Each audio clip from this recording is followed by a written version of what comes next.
lifting up Jesus, opening His Word from Australia, Denmark, Israel, Japan, New Zealand, Northern Ireland, Republic of Ireland, Singapore, South Africa, United Kingdom, Thailand, the Philippines, United States, and throughout the world.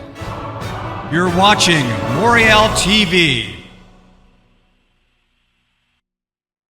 The term Jew comes from the tribe of Judah, Yehudah, meaning praisers of Yahweh, like hallelujah, the same root. The 10 northern tribes had gone into the Assyrian captivity. Assyria was conquered by Babylon. The tribes of Judah and Benjamin then went into the Babylonian captivity, where they came back according to Ezra, Nehemiah, and Second Chronicles.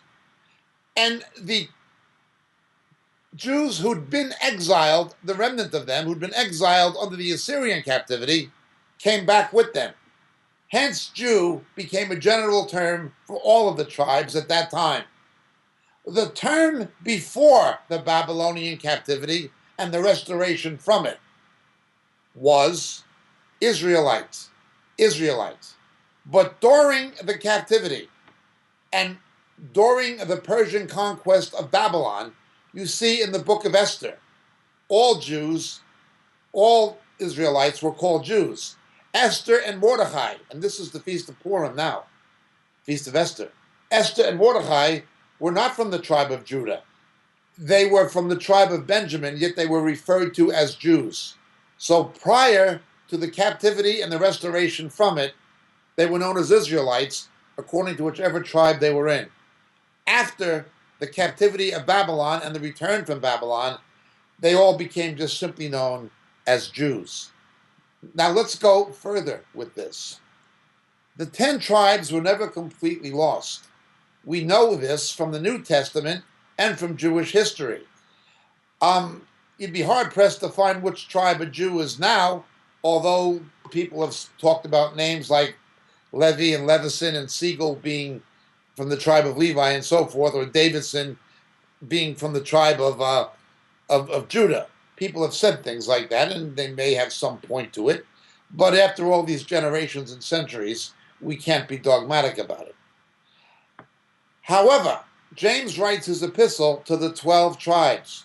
James is probably the first book of the New Testament ever written, and it was written to Jewish believers, and they existed at that time. We have similar testimonies from various historical sources in the Jewish historical literature indicating the same thing as the New Testament indicates. Nonsense such as British Israelism associated with Armstrongism and other cultic groups is baseless, both historically and anthropologically, as well as, of course, theologically. But let's continue. Mitochondrial DNA is incredible. Mitochondrial DNA shows us something. It confirms what anthropologists have always said, or it raises new issues that challenges what they've always said. Mitochondrial DNA has completely debunked the Book of Mormons. There is absolutely zilch evidence that North American or South American or Central American Indians, indigenous Native Americans, were from the Middle East. We know this from mitochondrial DNA.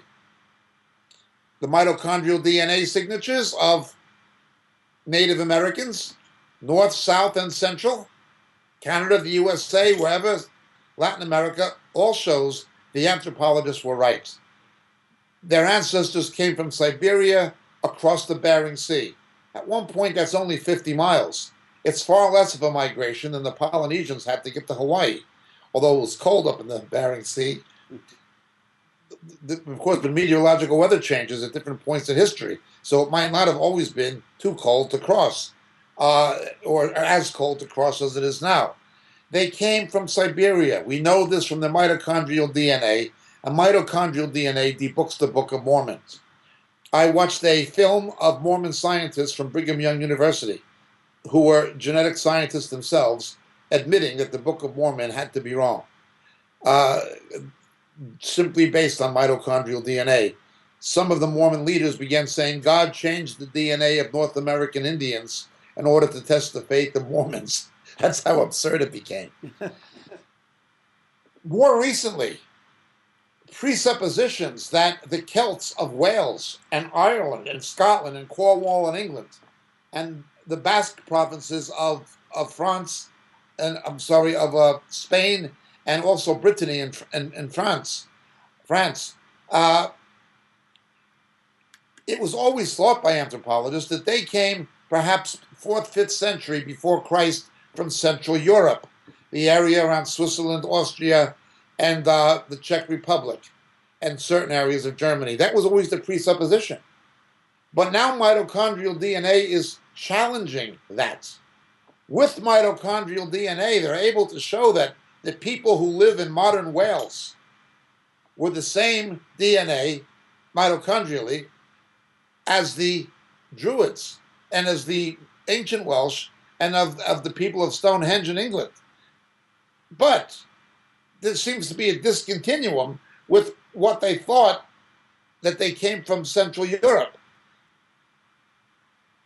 It causes a lot of problems to a lot of theories. It validates, and it's completely objective. It's not always 100% conclusive in every single case, but it's nearly 100% conclusive. And when you have a group of people, and the overwhelming majority of the signatures give a particular indication, that is proof. We know from mitochondrial DNA that modern Jews are indeed descendants of ancient Semites. That's proven. It's true of both Ashkenazi Jews and it's true of Sephardic Jews. It's true of Teimanim, Yemenite Jews. It's true. There are problems with Falashes and other Jewish sects, but essentially, Jewish people as we know them today are certainly descendants of ancient Israel, says mitochondrial DNA. But let's deal with this idea of Russia. The Islamic world made multiple attempts to invade Europe. In the West, they were stopped by Charles Martel. In Italy and in Central Europe, they were also stopped during the Saracen invasions. They were stopped by the Polish King Jan Sobieski, who defeated the Muslims in the 16th century on the outskirts of Vienna. That's how far they reached. But their attempts in the East were to come through the area of the Caucasus between the Black Sea and the Caspian Sea. They tried to come that way. That area was inhabited by people known as the Khazar Empire. The Khazar Empire. A king and the royal family and much of the nobility of the Khazar Empire converted to Judaism. They embraced it as their religion. The reason they did it was interesting. It was the only religion that both Christians and Muslims could agree had truth in it, claiming they all came from Abraham. And when the nobility and royalty embraced Judaism, that is Talmudic, it wasn't yet even Talmudic Judaism, but Rabbinic Judaism, many of the Khazars also converted. The Khazars stopped the Islamic invasion through the East. They saved European society in the East, the same as the Polish saved it in Central Europe, and the same as Charles Martel saved it in Western Europe from Muslim invasion. The Khazars who embraced Judaism intermarried with the Jewish communities of Eastern Europe. However, they were still Jews by virtue of religion and circumcision, but they intermarried with the existing Jewish communities. Mitochondrial DNA substantiates this. There have been proposals going back to a book written by somebody who's actually a very good author, a Jew himself called Arthur Kessler, who wrote the classic Darkness at Noon, how Sovietism emerged out of the ideas of the original Bolsheviks and corrupted it. Kessler wrote a book called The 13th Tribe. And he made his proposition that Ashkenazi Jews, not Sephardic Jews or Oriental Jews, but European Jews were the descendants of Khazars. They were not biological Jews. They were simply cultural Jews, and Jews by virtue of the religion that had been practiced by their fathers, whether they practiced it or not, by their forefathers. There was only ever a grain of proof in any of that. Again, mitochondrial DNA confirms the Israelite origins of Ashkenazi Jews. However, putting that aside, we have a large immigration of former Soviet Jews into Israel. Now understand something.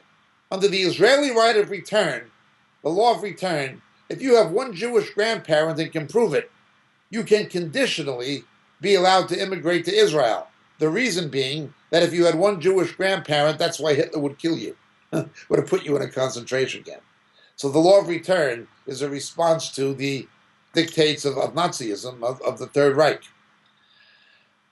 Many of the Russian Jews, probably between 30 and 40%, are only a quarter Jewish. Or, in addition, many of them are simply married to Jews and wanted a ticket out of Russia to come to a Western country. A great many of the Russian-speaking Israeli Jews are only partly Jewish, at most half Jewish, or married to Jews. Many of them are not of Jewish descent in any major percentage of their DNA. That is true. But to say that Jews as a whole, of the 14 million or so Jews in the world, are not descendants of ancient Israel, that is absolute nonsense. They most certainly are. Stephen Sizer is not only an anti-Zionist, but he made statements that were specifically anti-Semitic. He went into conspiracy theories. He became so vile in his remarks that his denomination silenced him. The Church of England, who are no great lovers of Israel, and who are theologically liberal to the point of, homosexual ordination and same-sex marriage and the rest of it. They compromise with all these things. Even they stopped Stephen Sizer from making these kinds of vile remarks he was making.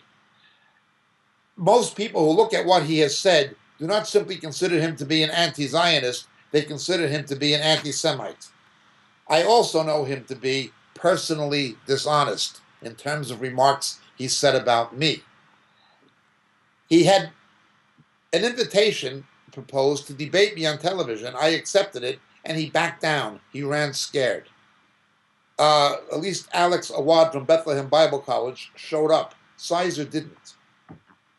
I consider him to be a dishonest person, a bigot, and a coward, and I say that publicly. He's a shame and a disgrace to the Christian ministry. Even his own denomination told him, this stops or you're out. That is Stephen Sizer.